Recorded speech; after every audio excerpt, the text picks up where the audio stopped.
Hello friends, welcome to the channel The Disciplined Reader. Our today's book title is 12 Rules for Life by Jordan Peterson. So let's start. हो सकता है कि अभी आपकी life बिल्कुल disorganised हो, तो यह बुक आपको ऐसे 12 रूल्स सिखाएगी जो आपकी लाइफ को ऑर्गेनाइज्ड बनाने में मदद करेंगे। अगर आप इन रूल्स को अप्लाई करना शुरू कर देंगे तो आप अपनी बिखरी हुई लाइफ को फिर से संवार सकते हैं। आपको अंधेरे में भी उम्मीद की किरण नजर आने लगेगी। यह बुक आपको लाइफ में एक पर्पस ढूंढने में मदद करेगी। About the author. Jordan Peterson एक क्लिनिकल साइकोलॉजिस्ट हैं। वह टोरंटो यूनिवर्सिटी में प्रोफेसर भी हैं। उनकी बुक 12 रूल्स फॉर लाइफ एक इंटरनेशनल बेस्ट सेलर है। डॉक्टर जॉर्डन अपने ब्लॉग्स, पॉडकास्ट और ऑनलाइन कोर्स के जरिए लोगों को अपनी लाइफ ऑर्गेनाइज बनाने में मदद करते हैं। इंट्रोडक्शन। डिसऑर्डर, कंफ्यूजन, कभी ना खत्म होने वाली प्रॉब्लम्स। क्या आप हर रोज इन्हीं सब में खुद को फंसा हुआ महसूस करते हैं? क्या आप हमेशा काम से परेशान रहते हैं? क्या आपको लगता है कि आपके रिश्ते खराब होते जा रहे हैं? अगर हाँ, तो यह बुक आपको जरूर पढ़नी चाहिए। यहाँ 12 रूल्स दिए गए हैं जो आपको अपनी लाइफ में ऑर्डर लाने में मदद करेंगे। ये आपको बेकार के झंझटों और तकलीफों से फ्री करने में भी मदद करेंगी। तो आइए एक एक कर इन 12 रूल्स को समझते हैं। Stand up straight with your shoulders back. क्या आपने कभी हारा हुआ फील किया है? क्या आपको लगता है कि लाइफ बहुत अनफेयर है? क्या आप प्रॉब्लम्स के बोझ के तले खुद को दबा हुआ महसूस करते हैं? शायद उस वक्त आप निराश होकर अपना सिर नीचे झुका देते होंगे। आपके कंधे और पीठ भी झुक जाते होंगे। इस बुक के ऑथर जॉर्डन पीटरसन का कहना है कि आपको ज्यादा देर तक इस तरह बिल्कुल नहीं बैठना चाहिए। अब आप सोच रहे होंगे कि ऐसा क्यों? क्योंकि इस पोस्चर की वजह से आप और भी ज्यादा डिप्रेस फील करने लग जाते हैं। इसके बजाय अगर आप सीधे खड़े होकर कंधों को स्ट्रेट कर गहरी सांस लेंगे तो आप ज्यादा अच्छा महसूस करेंगे। अपने सिर को झुकाए नहीं, उसे ऊंचा रखें। स्माइल करने की कोशिश करें। एक सही पोस्चर और मुस्कान आपकी बॉडी में सेरोटोनिन के लेवल को बढ़ाता है। सेरोटोनिन एक हैप्पी हार्मोन है। यह आपकी नसों को आराम देता है, उन्हें रिलैक्स करने में मदद करता है। यह आपकी इम्यूनिटी को भी स्ट्रॉन्ग करता है। इस हार्मोन की वजह से आपको अच्छे थॉट्स आते हैं। यहाँ तक कि जानवरों में भी अच्छे पोस्चर को बनाए रखना बहुत जरूरी है। एक स्ट्रॉन्ग बॉडी का मतलब होता है सर्वाइव करने का ज्यादा चांस होना। आइए लॉबस्टर यानी कि केकड़े की बात करते हैं। समुद्र के नीचे गहराई में सर्वाइव करने के लिए बहुत संघर्ष करना पड़ता है। केकड़े की बॉडी में सेरोटोनिन का लेवल बहुत ज्यादा होता है। उसका शरीर लंबा, स्ट्रेट और स्ट्रॉन्ग होता है। ये उसके लिए एक बहुत बड़ा एडवांटेज है। यह एक विनर की निशानी है। एक अच्छी पोस्चर वाला केकड़ा अपने एरिया का विनर होता है। वो आसानी से अपने शिकार को फंसा सकता है। ऐसा भी मुमकिन है कि उसे एक हेल्दी पार्टनर मिले और वो हेल्दी बच्चों को जन्म दे। एक अच्छा और सही पोस्चर उसके लाइफ के हर पहलू को बेटर बना देता है और उसे और ऊपर ले जाता है। वहीं दूसरी ओर एक झुका हुआ केकड़ा हमेशा एक लूजर ही होता है। उसकी बॉडी में सेरोटोनिन का लेवल बहुत कम होता है। वो कहीं भी ज्यादा लंबे समय तक सर्वाइव नहीं कर सकता। ऐसे में उसे एक नए और दूसरे एरिया की तलाश करनी पड़ती है। अगर वो खुद को नहीं बदलेगा तो हमेशा एक बेघर केकड़ा बना रहेगा। शायद उसे कभी कोई साथी भी ना मिले। इंसान भी इसी पहलू में बिल्कुल केकड़े की तरह होते हैं। खुद को लूजर मत बनने दो। अच्छे मौकों के दरवाजे आपके लिए सिर्फ तब खुलेंगे जब आपके थॉट्स पॉजिटिव होंगे। तो अपने कंधों और सिर को झुकाए बिना स्ट्रेट खड़ा होना शुरू करो। अपनी बॉडी में सेरोटोनिन का लेवल बढ़ाने की कोशिश करो। Treat yourself like someone you are responsible for helping. कुछ लोग होते हैं जो थोड़ा सा बीमार होने पर भी तुरंत डॉक्टर के पास चले जाते हैं, लेकिन जब उन्हें दवाई लिख कर दी जाती है तो वो उसे ठीक से फॉलो नहीं करते। कई लोग पैसों की कमी की वजह से दवाई नहीं ले पाते और कुछ तो बस जिद्दी होते हैं। उन्हें लगता है कि बीमारी तो बस वैसे ही ठीक हो जाएगी, दवाई खाने की क्या ज़रूरत। उन्हें लगता है कि हम तो बड़े हो गए हैं, दवाई तो बच्चों को दी जाती है। यह कितने आश्चर्य की बात है कि जब हमारे पालतू जानवर बीमार पड़ जाते हैं तो हम उनका कितना ध्यान रखते हैं।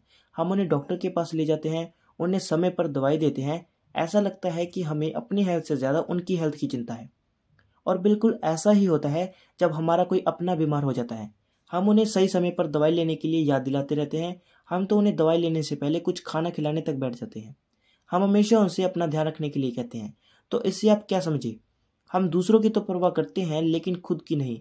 आपको खुद से भी उतना ही प्यार करना सीखना होगा जितना आप अपनी फैमिली और पेट से करते हैं। खुद का भी ध्यान रखें। अपनी अहमियत और वैल्यू समझना शुरू करें। डॉक्टर की एडवाइस को फॉलो करें। हाइजीन को अपनी लाइफ का पार्ट बनाएं। हेल्दी खाना अपनी डाइट में शामिल करें और बुरी आदतों से बचें। अपने माइंड को पॉजिटिव थॉट से भरें और हमेशा कुछ ना कुछ सीखते रहें। अपने माइंड को एक्टिव बनाए रखें। अगर आपने खुद को कंट्रोल करना और डिसिप्लिन करना सीख लिया तो सोचिए आपकी लाइफ कितनी बदल जाएगी, आपकी लाइफ कितनी ऑर्गेनाइज्ड हो जाएगी। अगर आप हेल्दी और खुश होंगे तो इसका पॉजिटिव असर आपकी लाइफ के हर पहलू पर पड़ेगा। Make friends with people who want the best for you. इस बुक के ऑथर जॉर्डन एक छोटे से टाउन में बड़े हुए थे। आप कह सकते हैं कि वो जगह काफ़ी सुस्त और बोरिंग थी, खासकर ठंड के मौसम में वहाँ कुछ भी करने के लिए नहीं होता था। उनका एक दोस्त था एड, जो बहुत ही इंटेलिजेंट और स्मार्ट था, लेकिन वो एक गुस्सैल और नेगेटिव सोच रखने वाला टीनेजर बन गया था। वो दोनों साथ में पार्टी करते और टाउन में ड्राइव पर जाया करते थे। जॉर्डन ने कॉलेज ज्वाइन कर लिया, लेकिन एड ड्रग्स का गुलाम बन गया था। वो ऐसे दोस्तों के साथ समय बिताने लगा जो स्कूल या कॉलेज बीच में ही छोड़ चुके थे। जॉर्डन उसकी मदद करने के लिए कुछ नहीं कर पा रहे थे। एक दिन एड जॉर्डन से मिलने उसके कॉलेज में गया। जॉर्डन ने उसका स्वागत किया, लेकिन एड अकेला नहीं था, उसके साथ उसका दोस्त कार्ल था। जॉर्डन उन्हें देखते ही समझ गया कि वो दोनों ड्रग्स के नशे में चूर थे। कार्ल नीचे बैठा और ऊपर सीलिंग को घूरने लगा। उसने कहा कि उसकी बॉडी ऊपर हवा में तैर रही थी। आखिर जॉर्डन ने एड को एक तरफ ले जाकर उन्हें वहां से जाने के लिए कहा। एड ने सिर हिला दिया। शायद सिर्फ लॉयल्टी की वजह से ही वो कार्ल के साथ घूमता था। ऐसे लोगों के साथ रहना जो नशा करते हैं, आलसी हैं और लाइफ में जिनका कोई पर्पस नहीं है, बहुत दुख की बात है। लेकिन अंत में आप ऐसे लोगों की संगत में चाहते हैं या नहीं, ये सिर्फ आपकी चॉइस है। इसके बजाय आप ऐसे लोगों के आसपास रहना चूज कर सकते हैं जो पॉजिटिव सोच रखते हैं, जो लाइफ में आपको आगे बढ़ने के लिए इंस्पायर करेंगे। अच्छे लोगों की कंपनी रखने से आप खुद को दुख और तकलीफ से बचा सकते हैं। लाइफ में पर्पस होना बहुत जरूरी है, क्योंकि खाली दिमाग शैतान का घर होता है। हर दिन बदलाव का एक नया मौका लेकर आता है। अपने पास्ट को पीछे छोड़कर आगे की ओर बढ़े। अच्छे दोस्तों के साथ आपको लाइफ में मीनिंग ढूंढने में मदद मिलेगी। अगर आप इन बदलावों को बनाते हैं तो आने वाली जिंदगी में होप, प्यार और खुशियां आपका इंतजार कर रही होंगी। Compare yourself to who you were yesterday, not to who someone else is today. Imagine कीजिए कि आप एक दिन सोशल मीडिया ब्राउज कर रहे हैं और आपके दोस्तों की पोस्ट आपके सामने आ जाते हैं। आप उनकी पिक्चर्स देखने लगते हैं। उनमें से कुछ यूरोप में वेकेशन मनाने गए हैं तो कुछ को जॉब में प्रमोशन मिली, कुछ लोगों को उनका लाइफ पार्टनर मिला और उनकी शादी हो गई, किसी को अपनी फील्ड में अवार्ड मिला और कुछ ने अपनी मास्टर्स की डिग्री कंप्लीट कर ली। अब आप खुद को उनसे कंपेयर करने लगते हैं कि कहाँ वो लाइफ में मजे कर रहे हैं और वहीं दूसरी ओर आप हैं जो अपने अस्त व्यस्त और गंदे अपार्टमेंट में अकेले बैठे हैं। अब आप बहुत इनसिक्योर और जेलस फील करने लग जाते हैं। आप तो यहाँ तक सोच लेते हैं कि शायद आप बिना कुछ खास किए, बिना कुछ ऐसा किए जिस पर आप प्राउड फील कर सके, ऐसे ही अकेले मर जाएंगे। लेकिन ये बिल्कुल सच नहीं है। अगर आप एक म्यूजिशियन हैं तो खुद को द ग्रेट मोजार्ट से कंपेयर ना करें। अगर आप शेफ हैं तो खुद को मास्टर शेफ गॉर्डन रामसे से कंपेयर ना करें। आपके पास अपने यूनिक स्किल्स हैं, आप उनसे अलग हैं, उनसे कम नहीं। आप खुद में एक कमाल के इंसान हैं, बिल्कुल आपके जैसा इस पूरी दुनिया में कोई नहीं। आप जैसे हैं खुद को वैसे ही एक्सेप्ट करें। आपके पास जो स्किल्स हैं उन्हें इम्प्रूव करें। दूसरों की नकल करेंगे तो न तो उनकी जैसा बन पाएंगे और न ही अपने खुद की पहचान बना पाएंगे। खुद को दूसरों से कंपेयर करने की बजाय आप कल क्या थे उससे खुद को कंपेयर करें। सिर्फ तब आप असल में फ़र्क देख और समझ पाएंगे। हर दिन खुद को कल से बेटर बनाने की कोशिश करें। अपने स्किल्स को प्रैक्टिस करते रहें और अपनी प्रोग्रेस को ध्यान से नोटिस करें। आपको सच में खुद पर प्राउड फील होने लगेगा। इनसिक्योर होना अच्छी आदत नहीं है। सोशल मीडिया ब्राउज करने से या खुद में कमियां निकालने की बजाय अपना टाइम और एनर्जी किसी प्रोडक्टिव चीज़ में लगाएं। अगर आप काम को कल पर टालने की आदत को छोड़ देंगे और प्रैक्टिस करने में समय लगाएंगे तो आप बहुत ज़्यादा इंप्रूव कर सकते हैं। तो बस उस काम को करते रहिए जो आपको पसंद है। अपने काम को दूसरों से कंपेयर करना आपके अंदर सिर्फ नेगेटिविटी को भरता है, आपके कॉन्फिडेंस को ख़त्म करने लगता है। ये आपकी अच्छाई को ख़त्म करके आपको एक नेगेटिव इंसान बनाने लगता है। लेकिन आपका एम खुद को कल से एक बेटर इंसान बनाने का होना चाहिए। तब आपकी लाइफ सही मायने में खूबसूरत और कमाल की होगी। और इसे प्रूव करने के लिए आपको किसी सोशल मीडिया पोस्ट की ज़रूरत नहीं होगी। Do not let your children do anything that makes you dislike them. एक बार जॉर्डन ने एयरपोर्ट पर एक बड़ा ही दिलचस्प नज़ारा देखा।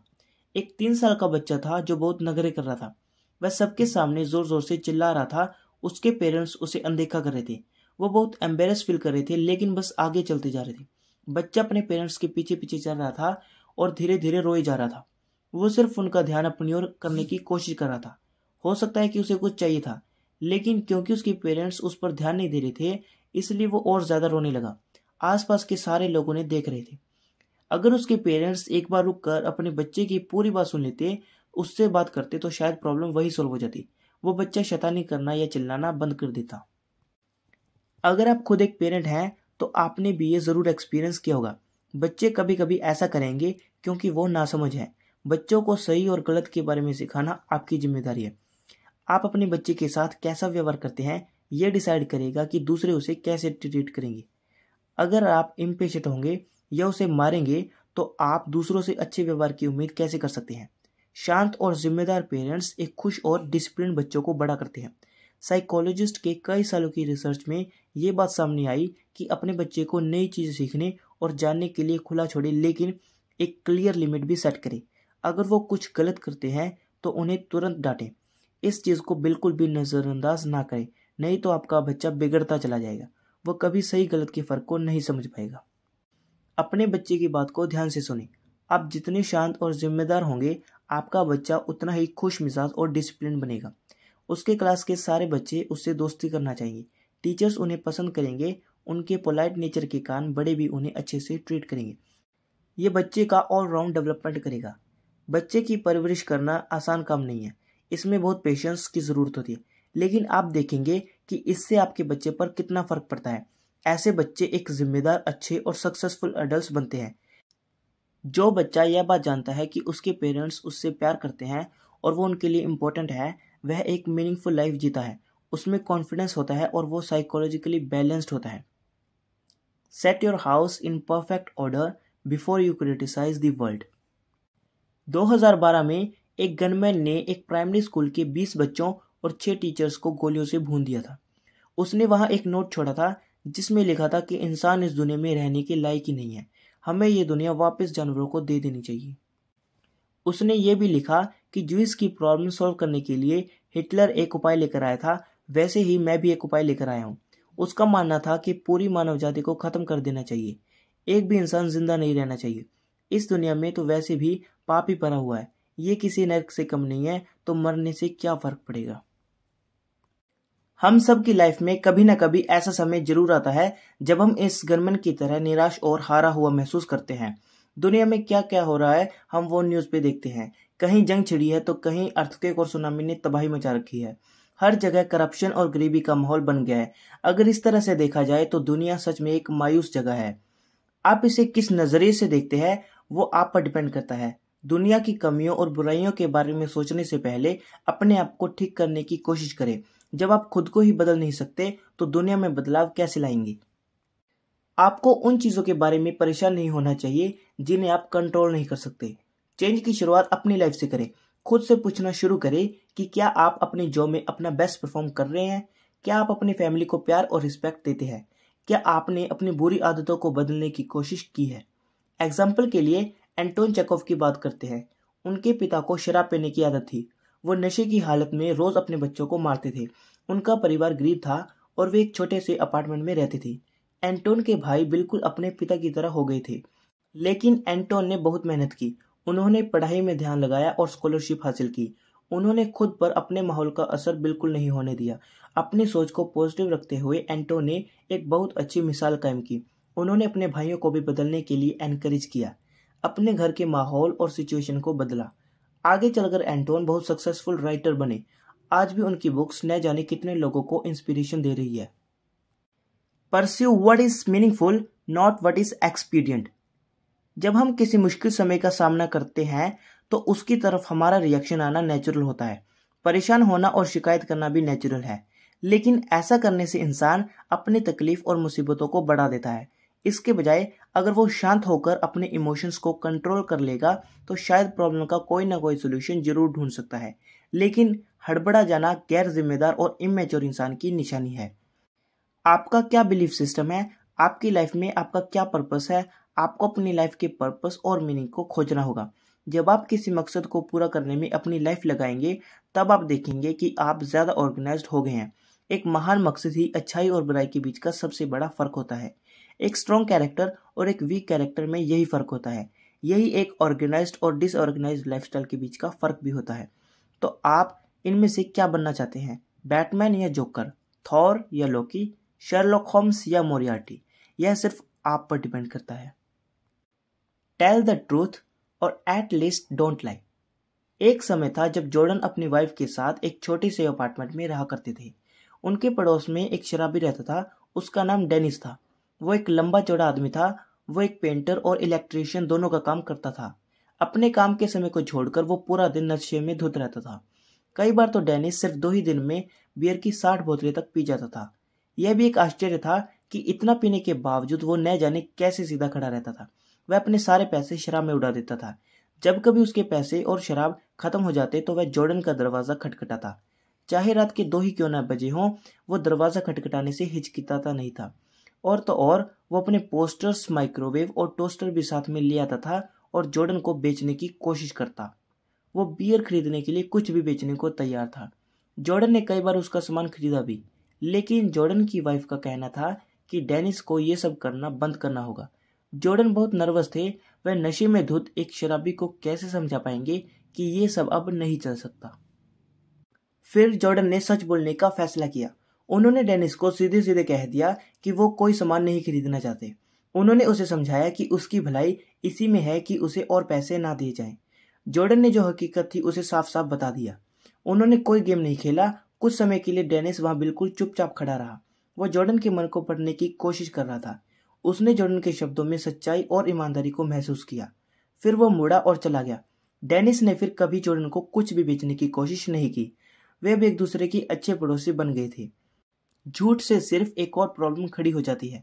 भले ही वो शांति बनाए रखने के लिए या किसी की फीलिंग्स को हर्ट ना करने के लिए ही क्यों ना बोला गया हो, वो फिर भी झूठ ही होता है। हो सकता है कि आज आप एक झूठ बोलकर किसी प्रॉब्लम से बच सकते हैं, लेकिन छोटे झूठ बड़े झूठ बनने लगते हैं। झूठ बोलते बोलते ये आपकी हैबिट बन जाती है और आपकी सोच को खराब करने लगती है। लेकिन याद रखना, सच कभी छुपता नहीं और जिस दिन वो सामने आता है वो हमारी लाइफ को और भी ज्यादा मुश्किलों और दुखों से भर देता है। इसलिए सबसे अच्छा होता है सीधे सीधे सच बोल देना। Assume that the person you are listening to might know something that you don't. एक बार एक थेरेपी सेशन के दौरान जॉर्डन के पेशेंट ने उससे कहा, मुझे अपनी वाइफ से नफरत है। उसके बाद वो कुछ सेकंड के लिए एकदम चुप हो गया। जॉर्डन उसे बड़ी ही गौर से देख रहा था। फिर उसने कहा, रुको, मैंने कुछ ज़्यादा ही कड़वा बोल दिया। मैं उसे कभी कभी नफरत करता हूँ, हमेशा नहीं। मुझे इस बात से चिढ़ है जब वो मुझे बताती नहीं है कि उसे क्या प्रॉब्लम है और उसकी चुप्पी मुझे पागल कर देती है। मेरी माँ भी हर समय ऐसा ही करती थी। उन्हें हमेशा किसी न किसी बात से शिकायत रहती थी, लेकिन बताने की बजाय वो बस उसे मन में रखती थी। वो हमेशा कड़वा बोलती थी और मेरे पिता को यह आदत बिल्कुल पसंद नहीं थी। हम सब इस आदत से परेशान थे। अब जब मैं उनके बारे में सोचता हूँ तो मेरी वाइफ मेरी माँ जितनी बुरी नहीं है। कई बार ऐसा भी हुआ है जब उसने मुझे उसकी इच्छाओं के बारे में बताया है। मुझे बुरा तब लगता है जब वो कुछ छिपाती है। शायद मैं ही ओवर रिएक्ट कर रहा हूँ। मैं अपने पेरेंट्स की तरह नहीं बनना चाहता और इसका मेरी वाइफ से कोई लेना देना नहीं है। मुझे यह बात उसे बतानी होगी। जॉर्डन पूरे समय उसकी बातें सुन रहे थे। वो कुछ नहीं कहना चाहते थे क्योंकि उनके पेशेंट को लग सकता था कि वो उसे जज कर रहे हैं या उनकी बातें सुनकर वो निराश भी हो सकता था और शायद उसका मन भी बदल जाता। इसलिए वो बस उसे सुनते रहे। पेशेंट को खुद ये एहसास होने लगा कि वो अपनी माँ की इमेज अपनी वाइफ में देख रहा था। कुछ समय के बाद उसने फिर कहा, इस सेशन के लिए थैंक यू डॉक्टर, मैं अब सच में बहुत अच्छा फील कर रहा हूँ। जॉर्डन ने सर हिला दिया। उन्हें अपना चुप रहना बिल्कुल सही डिसीजन लग रहा था। बहुत से ऐसे लोग हैं जिन्हें किसी ऐसे इंसान की ज़रूरत होती है जो उन्हें सुने। वो बहुत अकेला महसूस करते हैं। वो सिर्फ अपने मन की बात कहना चाहते हैं, लेकिन उन्हें सुनने वाला कोई नहीं होता। अगर यह लंबे समय तक चला तो मानसिक रोग भी बन सकता है। अगर आप ऐसे लोगों से कुछ कहते भी नहीं, सिर्फ उन्हें ध्यान से सुनते हैं, तो आप उनकी मदद कर सकते हैं। ध्यान से और अच्छे से सुने। उसे ये जताएं कि आपको उसकी परवाह है और आप उसकी सिचुएशन को समझने की कोशिश कर रहे हैं। इसे बिना शब्दों के कम्युनिकेट करना कहते हैं। बोलने वाला आपके हाव भाव से ही समझ जाता है कि आप उसकी बात ध्यान से सुन रहे हैं या नहीं, आपको उनसे हमदर्दी है या नहीं, या आप भरोसा करने लायक हैं या नहीं। बिल्कुल डॉक्टर जॉर्डन की तरह आप उस इंसान को अच्छा महसूस कराने में मदद कर सकते हैं। अगर आप उसे कोई एडवाइस भी नहीं देते तो उसे बोलकर अपने थॉट्स को क्लियर करने दें। अक्सर ऐसे लोग खुद अपने प्रॉब्लम्स का हल ढूंढ लेते हैं, इसलिए उन्हें सिर्फ पूरे ध्यान से सुने। Be precise in your speech. चलो इसे एक छोटी कहानी से समझते हैं। बिली एक छोटा बच्चा है जिसे एक सुबह अपने कमरे में एक ड्रैगन दिखाई दिया। वो छोटा सा था, एक छोटी बिल्ली के जैसा। वो प्यारा भी था और फ्रेंडली भी। बिली अपनी मम्मी के पास गया और कहने लगा, मम्मी देखो मेरे कमरे में एक ड्रैगन है। लेकिन उसकी मम्मी कहती है, बिली ड्रैगन जैसा कुछ नहीं होता। धीरे धीरे वो ड्रैगन बड़ा होने लगा। उसने किचन का सारा खाना खत्म कर दिया। जल्दी वो उनके घर जितना बड़ा हो गया। मम्मी बस खाने के टुकड़े को साफ करने में लगी थी। उन्हें तो पता भी नहीं था कि ड्रैगन कब उसके घर को लेकर उड़ने लगा। जब बिली के पापा ऑफिस से घर आए तो उन्हें अपना घर नहीं मिल रहा था। उनके घर की जगह वहां बस एक खाली जमीन थी। फिर एक पोस्टमैन ने उन्हें बताया कि उनका घर कहाँ है। उसके पापा ने हवा में घर को लटकते हुए देखा तो उसे पकड़ने के लिए उछले। वो ड्रैगन की पूंछ पकड़कर उसकी बॉडी पर चढ़ गए। ड्रैगन की पीठ पर उन्हें बिली और मम्मी दिखाई दी। मम्मी अब भी इसी बात की रट लगाई हुई थी कि ड्रैगन जैसी कोई चीज़ नहीं होती। लेकिन बिली ने दावे के साथ कहा कि ड्रैगन होते हैं मम्मी। उसी पल वो ड्रैगन सिकुड़कर छोटा होने लगा। वो फिर से एक बिल्ली के साइज जितना छोटा हो गया। बिली, पापा और मम्मी अब तीनों इस बात से सहमत थे कि बिल्ली के साइज जितने ड्रैगन होते हैं और वो बड़े ड्रैगन से कहीं बेहतर होते हैं। अब मम्मी ये सोचने लगी कि ड्रैगन इतना बड़ा क्यों हुआ। बिली कहता है, शायद वो हमें अपने होने का एहसास दिलाना चाहता था। बिल्कुल ऐसा ही होता है जब हम अपने प्रॉब्लम्स को पहचानते नहीं। वो धीरे धीरे और भी ज़्यादा बड़े और ख़राब होने लगते हैं। अगर आप किसी प्रॉब्लम की जड़ को नहीं समझ पाए तो आप उसे कभी हल भी नहीं कर सकते। यही कारण है कि हमें बहुत सोच समझकर बोलने की ज़रूरत है। यह मत कहो कि सब कुछ गलत है, लेकिन यह भी मत कहो कि कुछ भी गलत नहीं है।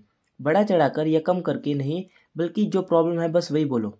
एक बार जब आप प्रॉब्लम को पहचान लेते हैं तब आपको समझ में आ जाता है कि उसे कैसे सॉल्व करना है। Do not bother children when they are skateboarding. Jordan अक्सर टोरंटो यूनिवर्सिटी की एक बिल्डिंग में बच्चों को स्केटबोर्डिंग करते हुए देखते थे। वहाँ काफ़ी खुली जगह थी जहाँ बच्चे प्रैक्टिस किया करते थे। वो वहाँ के स्टील के रेलिंग और सीढ़ियों पर नए नए करतब करते रहते थे। सड़क के दूसरी तरफ एक प्लेग्राउंड था जहाँ बच्चे खेलना पसंद करते थे। लेकिन वहाँ की लोकल गवर्नमेंट ने बच्चों को वहाँ जाने पर रोक लगा दी। उसी जगह को चारों ओर से बंद कर दिया गया। बड़ों का कहना था कि स्केटबोर्डिंग बच्चों के लिए काफ़ी खतरनाक होती है। जॉर्डन इससे सहमत नहीं थी।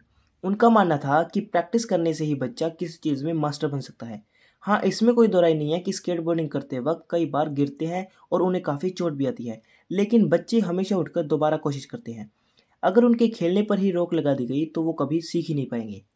कई सारे पेरेंट्स अपने बच्चों के प्रति ज़रूरत से ज़्यादा प्रोटेक्टिव होते हैं। वो अपने बच्चों पर कई चीज़ों की पाबंदी लगा देते हैं। वो हमेशा बीच में आकर बच्चों की प्रॉब्लम्स को सॉल्व कर देते हैं। इसका नतीजा यह होता है कि बच्चा डरपोक और वीक हो जाता है। वो अपने पेरेंट्स की मदद पर डिपेंड हो जाता है। वो खुद डिसीजन नहीं ले पाता। ऐसा अपने बच्चे के साथ ना होने दें। अगर आपके बच्चों का अपने बेस्ट फ्रेंड के साथ झगड़ा हो जाता है तो उसकी बात ध्यान से सुने, लेकिन उन दोनों के बीच इंटरफेयर ना करें। आप उसकी प्रॉब्लम को हैंडल ना करें, उसे करने दें।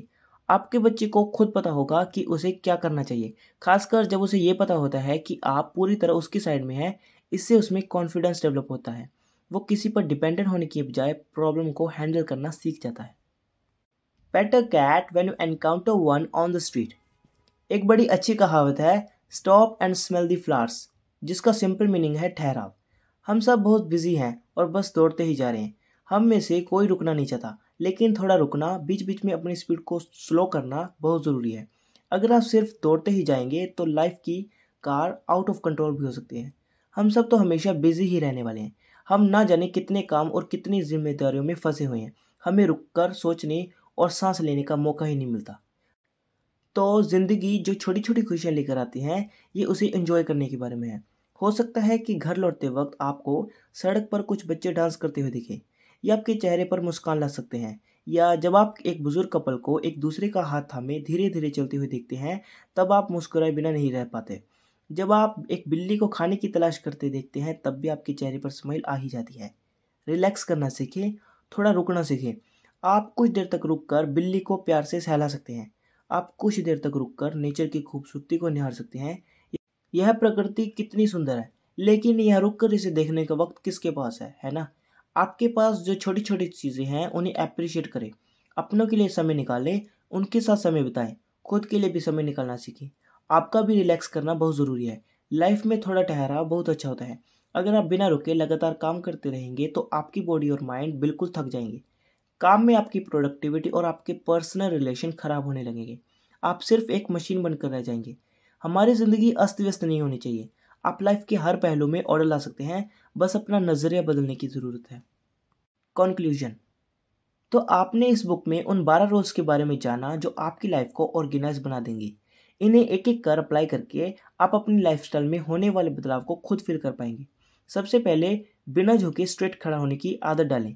औरों के साथ साथ अपना भी ध्यान रखना शुरू करें और अच्छे लोगों से दोस्ती करें। अपने स्किल को इम्प्रूव करने की कोशिश करें। आप में होने वाले इम्प्रूवमेंट को नोटिस करें। एक शांत और जिम्मेदार पेरेंट बने। पहले खुद की कमियों और दोषों को दूर करें। अपने घर को ठीक करें। एक मीनिंगफुल लाइफ जीने के लिए लाइफ में अपना पर्पस ढूंढें। हमेशा सच बोलें।